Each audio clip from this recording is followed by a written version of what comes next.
네, 할렐루야. 오늘의 잠언과 함께하는 시간입니다. 잠언의 말씀은 우리를 하나님의 말씀대로 바르게 살게 하는 실질적인 최고의 지혜입니다. 오늘의 말씀을 통해 하나님께서 주시는 지혜의 길로만 다니는 그런 귀한 하루 되시길 소망합니다.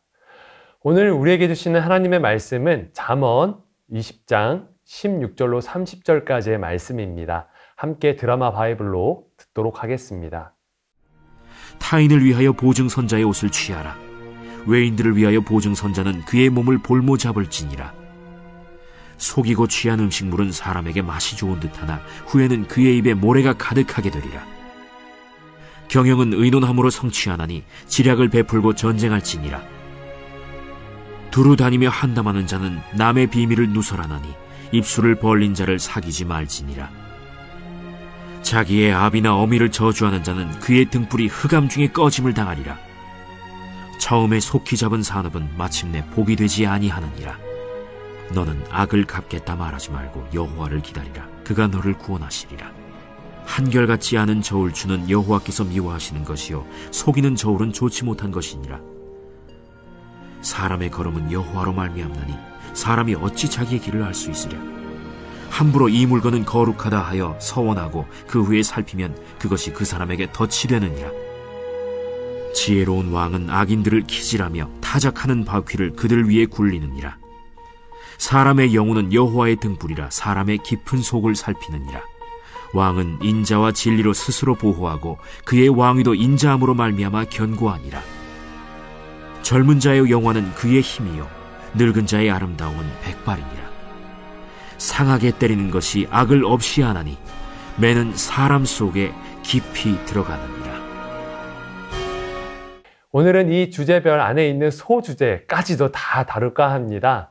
그래서 이 자잘한 모든 주제의 말씀을 듣고서 내가 오늘 적용해야 할 부분은 무엇일지 함께 교훈을 삼기를 원하는데요. 오늘의 말씀의 주제는 크게 보면 총 세 가지로 나뉘게 됩니다. 첫 번째, 경솔한 판단을 하지 않기. 두 번째, 하나님만 의지하기. 세 번째, 내면을 가꾸는 지혜. 이 세 가지로 나뉩니다. 자, 그중 첫 번째, 경솔하게 판단하지 않기인데요. 그중 경솔하게 판단하지 않기의 첫 번째 주제는 바로 보증입니다. 보증을 서지 말라고 성경에서 나오는데요. 그 이유는 너무나 당연하게도 보증 서는 사람들의 삶을 망가뜨리기 때문이죠. 저희 가정도 보증을 잘못 써서 굉장한 어려움을 겪었고요. 그리고 또 사역하면서 여러 교회를 섬기고 거치다 보니까 주위에서도 보증 때문에 돈 빌려준 사람은 도망가고 오히려 자기가 대신 갚아서 집안이 기울여진 사람을 많이 보게 되었습니다. 때문에 보증은 교회 안에서 절대 해서는 안 된 일이라고 깨닫게 되었는데요. 오늘 말씀에서도 그렇게 말씀하고 있습니다. 그리고 두 번째 주제는요, 사기입니다. 17절에 속이는 자는 사람에게 달콤하다라고 말씀하고 있는데요. 불의한 재물을 취했을 때는 당시 얻은 재물로 인해서 즐겁겠지만 반드시 심판을 당한다라고 하는 말입니다. 사기를 당해서도 안 되고 그리고 해서도 안 된다라고 하는 교훈을 얻을 수 있습니다. 다음으로 세 번째 주제는 19절에 나오는 뒷담화입니다. 험담하면서 뒷공론을 하는 사람들은 믿을 수 없다. 그러니까 사귀지 말라라는 것입니다. 그런 사람들은 믿고 나누던 그런 은밀한 그 대화들을 언젠가 폭로할 것이기 때문이죠.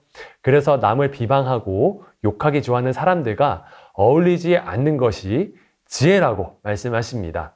우리가 또한 그런 사람이 되지 말아야겠고 또 그런 사람을 사귀면 안 될 것입니다.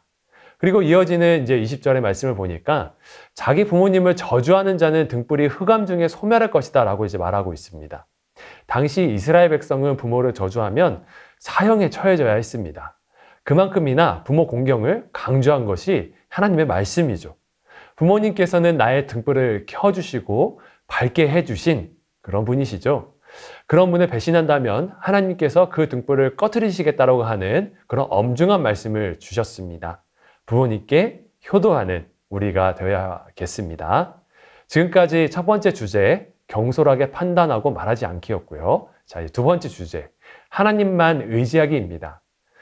두 번째 중에 첫 번째 주제는 18절의 지혜로운 경영입니다.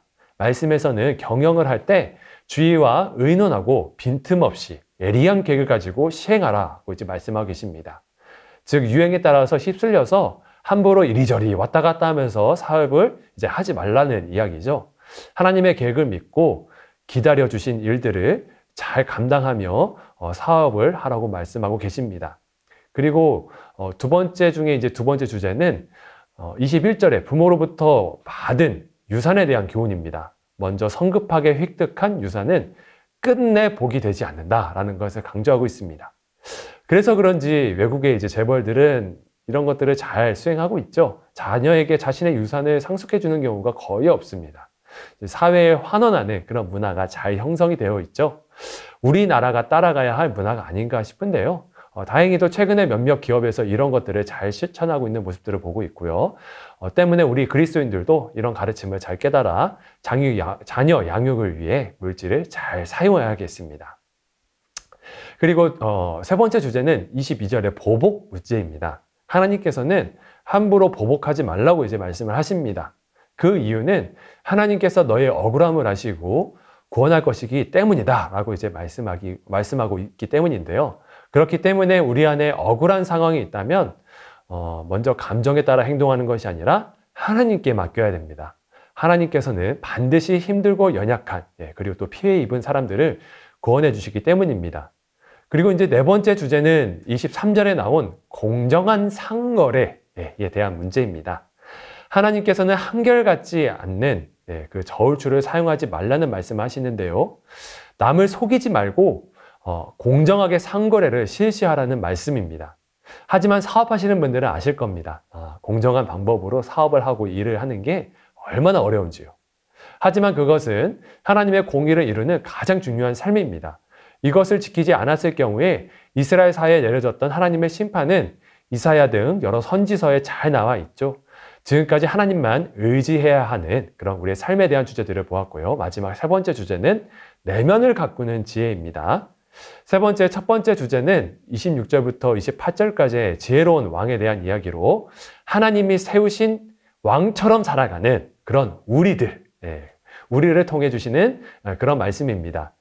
지혜로운 왕은 악인을 구별할 수 있고 또 그렇게 해야 됩니다.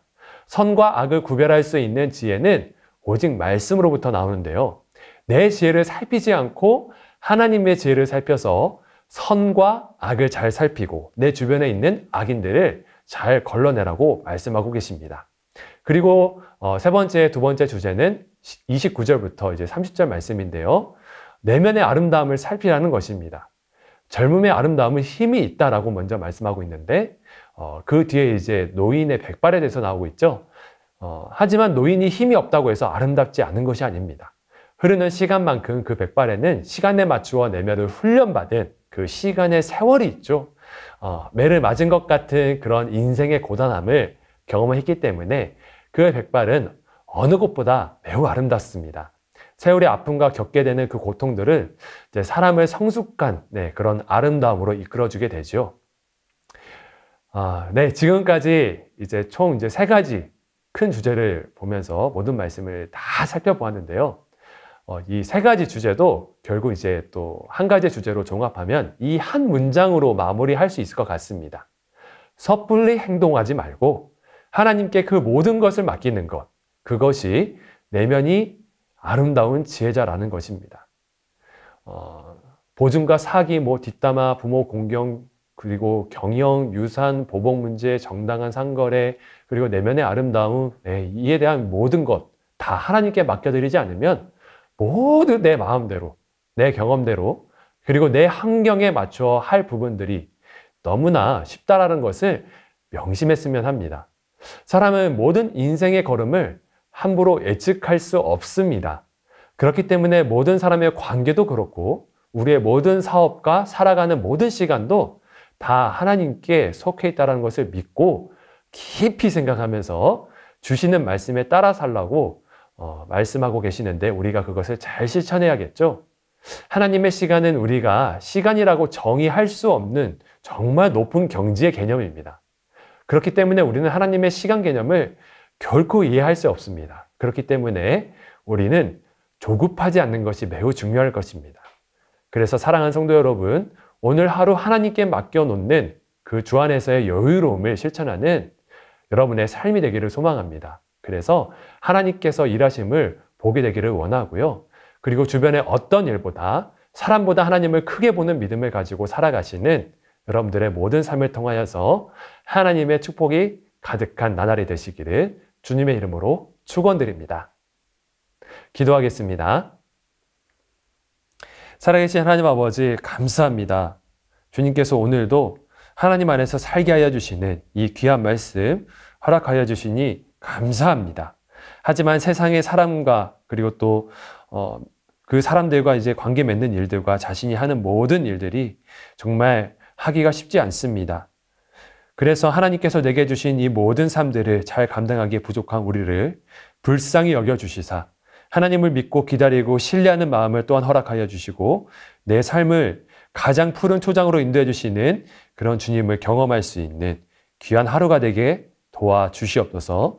모든 사람을 대할 때 주를 대하듯 하게 해주시고 모든 일을 예배하듯 하여서 내 삶을 통해 큰 영광 올려드리는 그런 사명자의 삶을 살아가게 도와주시기를 간절히 소망하고 감사드리며 살아계신 예수님의 이름으로 간절히 기도합나이다. 아멘.